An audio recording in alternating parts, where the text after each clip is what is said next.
Pinkalicious Fairy House. It was spring, my favorite season.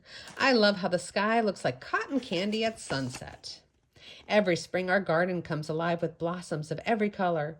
I know why our garden is so beautiful. It's because of the fairies. Fairies come to our yard and sprinkle fairy dust to make the plants grow. I've never seen them, but I know they're real. I can see sparkles outside my window. This spring I had a plan. I was going to see the fairies. Pinkalicious, what are you doing? Asked Peter as I collected twigs and leaves. I'm making a house for the fairies to live in, and then they can live in our garden and we'll be able to see them, I said. I want to see them too. Let me help, said Peter, and he brought out his shell collection. Let's build the house here in the garden, I said. Fairies are sure to come this way. Piece by piece, we built a little house. I wove buttercups around the door, and Peter made a pathway with his shells. Soon we had a cozy home for the fairies. I couldn't wait for them to come. Every day I watched the house from my swing.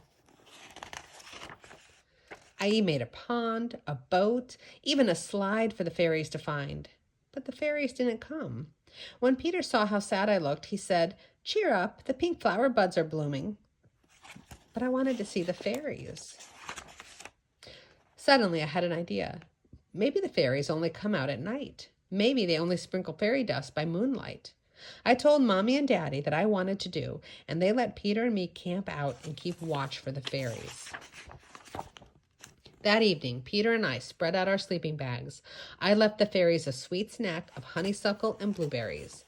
"Do you think they'll come?" asked Peter. "Yes," I said, and I added in a whisper, "I really, really hope so." We told each other stories until Peter fell asleep. As the night got darker, I heard crickets and owls, but not a single fairy. Once I thought I heard some soft, gentle humming, but it was just Peter. He was snoring. I did everything I could to stay awake. I looked up at the moon. I counted the stars. I didn't want to miss the fairies. But as I counted the stars, my eyelids got heavy. I couldn't help it. I drifted off to sleep. The next thing I knew, I heard a bird singing. I opened my eyes and it was dawn. I heard hushed voices in the garden. It was Mommy and Daddy. They were looking at something together. How beautiful, they said. As I stretched, a sweet smell filled the air, and all around me colorful flowers were in full bloom. I looked at the fairy house. The honeysuckle and berries were gone. The fairies must have come. They came, but I missed the whole thing. Peter started to sniffle. "Don't cry. Look," I said. Up in the air, I could see glimmers of light shooting across the early morning sky. "Fairies," I said. The light shimmered brighter and brighter until it sparkled into sunshine.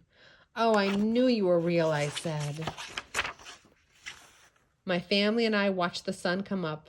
"Thank you, fairies," I whispered. Wherever they were, I knew they would hear me.